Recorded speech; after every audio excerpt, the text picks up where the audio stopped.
안녕하십니까, 김태진입니다. 오늘은 브랜드 네트워크 40라운드에서 저의 개인적인 이야기를 들려달라고 해서 이렇게 나왔습니다. 오늘은 제 인생의 터닝 포인트 3가지를 여러분과 함께 나눌까 합니다. 저는 인재 경영을 전파하는 그런 컨설턴트고요. 지금 학교에서 또 강의를 하고 있습니다. 지금 보시는 것이 저의 개인적인 사명입니다. 보시면 아시겠지만 여기서 중요한 키워드 2가지는 인재 그리고 청년입니다.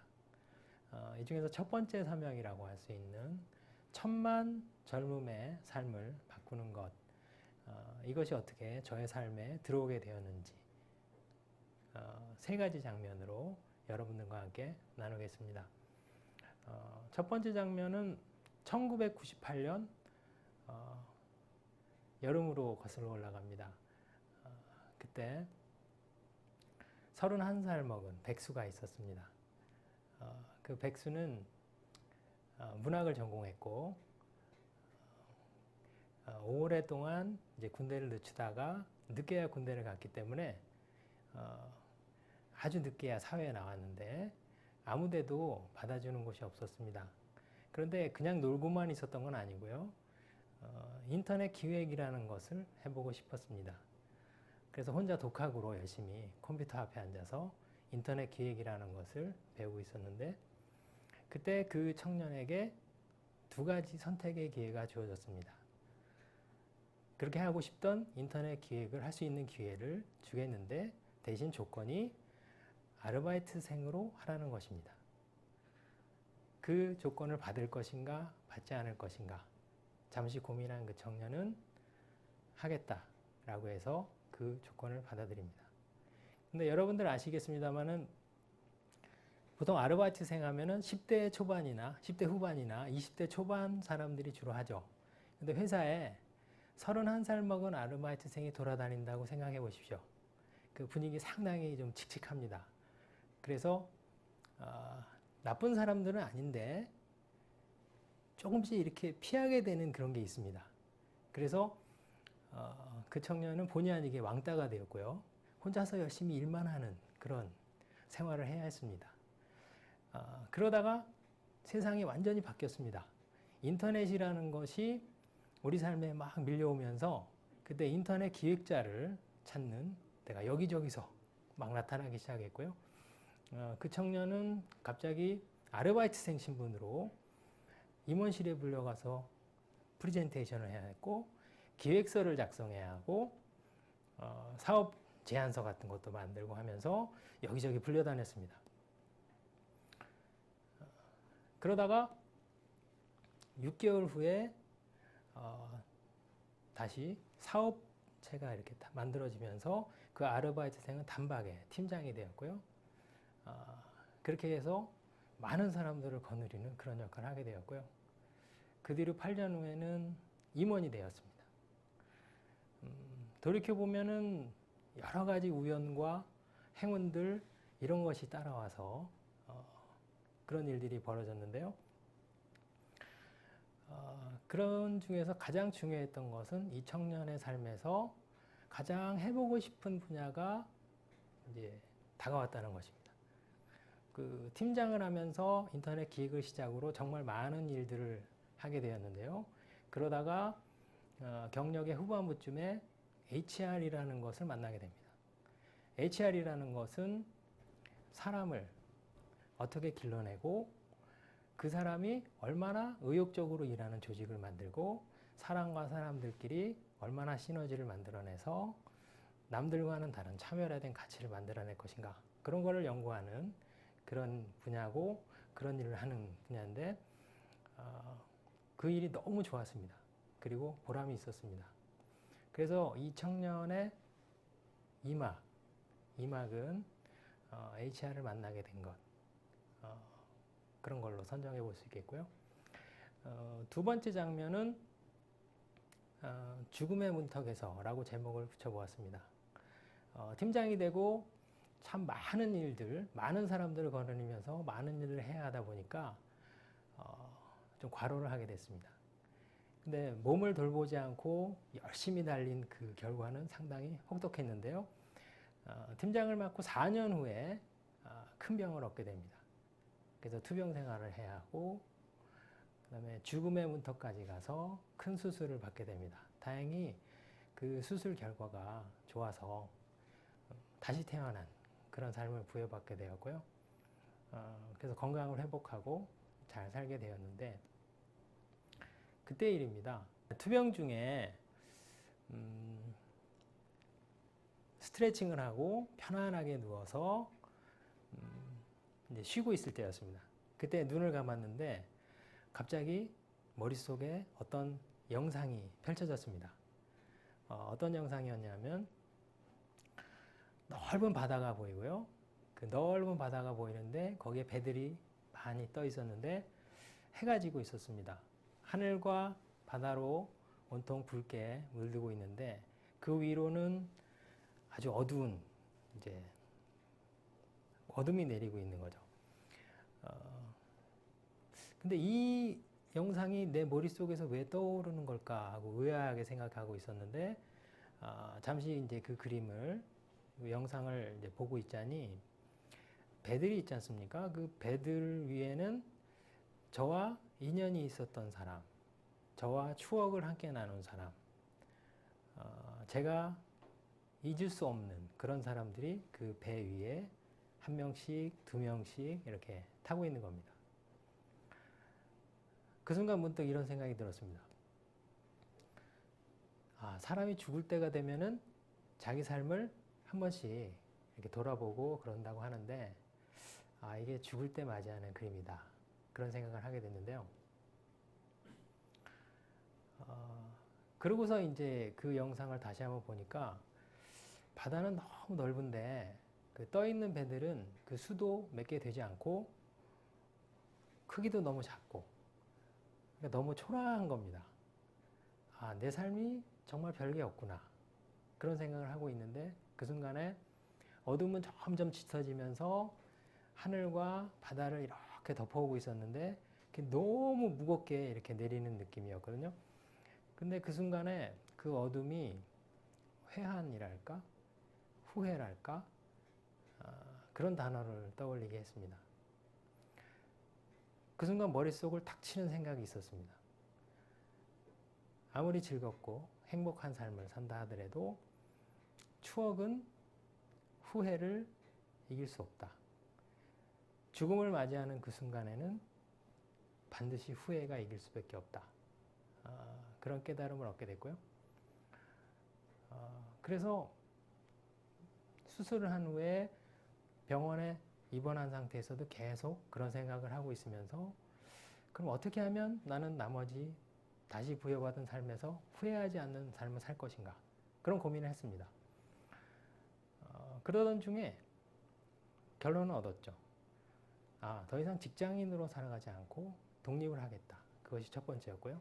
두 번째는 내가 가진 재능을 발견해서 보다 많은 사람들을 위해서 그것을 쓰는, 그래서 정말 의미 있는 그런 일들을 하는 삶을 살아야겠다. 이렇게 결론은 내렸습니다만은 무엇을 할까 이렇게 고민하던 중에 갑자기 몇 년 전에 어떤 교수님이 거의 끌고 가다시피 해서 강권에서 했던 강의가 떠올랐습니다. 어느 대학에서 제가 인터넷 전문가라고 해서 초빙해서 강의했던 그 기억이 떠올랐는데 그게 머릿속에서 잊혀지지 않고 계속 떠오르는 걸 보니까 이 생각에 따라가도 되겠다. 그런 생각을 했습니다. 그래서 일단 하겠다 생각했는데 방법은 없었지만 그때 무슨 용기가 생겼는지 그냥 무조건 대학을 찾아가서 노크를 했습니다. 아는 교수님 찾아가서 제가 이러이러한 내용으로 강의를 하고 싶다. 당시에 저는 HR이라는 분야에서 전문가였기 때문에 그 내용을 중심으로 학생들에게 이러이러한 도움을 주겠다. 근데 신기하게도 그 교수님이 이러는 겁니다. 마침 어떤 교수님이 펑크가 나서 강의가 하나 비었는데 지금 말씀해 주신 그 내용으로 강의해 주면 딱 좋을 것 같다. 그래서 제가 대학에서 강의를 시작하게 되었습니다. 다음 장면은 세 번째 장면이죠. 세 번째 장면은 제목이 가슴에 그어진 상처입니다. 제가 처음에 그런 마음을 먹고 강의를 시작했으니까 얼마나 열심히 했겠습니까? 그래서 강의를 열심히 하고 나름 학생들도 굉장히 열심히 따라오고 하는 강의를 했었는데 한 학기가 끝나가는데 한 학생이 한 학기 끝날 때까지 한 번도 출석을 하지 않는 겁니다. 자존심도 좀 상하고 궁금하기도 하고 그래서 불렀습니다.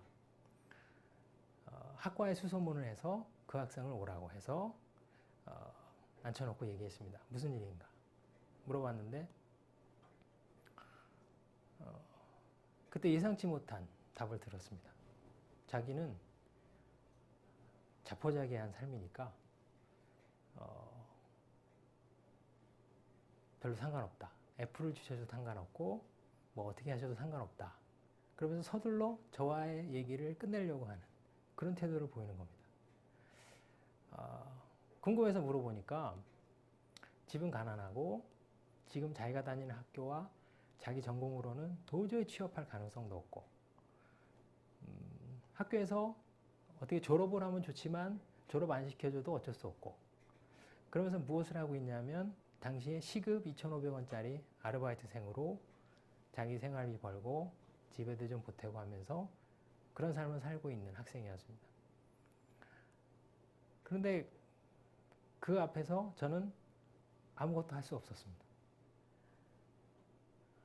그냥 처음에는 이제 기세등등하게 훈계도 하고 좋은 얘기 해주려고 불렀지만 그냥 돌려보낼 수밖에 없는 그 순간에 저의 가슴에 길게 이렇게 상처가 그어졌습니다. 지금 돌이켜보면 그때 저에게 어떤 소명이라는 게 찾아온 것이 아닌가, 인생의 어떤 사명이 찾아온 게 아닌가 그렇게 생각합니다. 그 사명을 저는 받아들였고요. 그래서 강의만 하는 것이 아니라 그 뒤로는 학생들한테 얘기했습니다. 도움이 필요한 사람은 나에게 코칭을 신청해라. 도와주겠다. 예상보다 너무 많은 학생들이 오기 시작했습니다. 그래서 코칭을 하고 그런 스터디 그룹을 지도하는 그런 멘토가 되기도 하고 그 다음에 취업이나 자기 커리어에 대한 상담도 해주고 심지어는 어떤 개인적인 고민이나 이런 걸 들고 온 학생들도 있었고요. 그래서 많은 학생들을 만났습니다. 그러면서 차츰 알게 됐습니다. 내가 HR이라는 것을 배웠다는 것만으로 학생들에게 나는 가르쳐 줄 수 있다. 줄 수 있다라고 생각한 것이 너무나 얕은 생각에 불과했다는 걸 알게 됐고요. 그리고 햇수로 5년이라는 세월이 흘렀습니다. 5년 동안 학생들과 부딪히면서 조금씩 저쪽 너머에서 일터에서 일하던 사람의 시각에서 벗어나서 학생들의 고민을 이해하는 학생들의 시야까지 이렇게 얻게 되는 그런 과정을 얻게 되는데요. 그 뒤로 최근입니다. 얼마 전에 제가 편지를 하나 받았습니다. 이메일 하나 받았는데 한 6개월 전에 제가 지방에 내려가서 지방 사립대에서 취업 캠프에서 학생들을 지도한 적이 있습니다. 그때 한 학생인데 그 편지에 이렇게 써 있습니다. 자기 6개월 만에 그 캠프에 참가한 6개월 만에 취업했다. 자기는 상상하지 못한 곳에 취업을 했고 그러면서 저를 이렇게 불렀습니다. 기적을 만드는 커리어 컨설턴트. 캠프가 이틀 동안 진행되는데요. 그 이틀 동안에 자기를 완전히 변화시켜서 다른 생각, 다른 태도로 임하게 해서 6개월 만에 자기를 변화시켰다. 그런 의미라고 했는데요. 사실은 저 듣기 좋으라고 한 그런 의미도 상당히 있겠지만 그 순간에 느꼈습니다.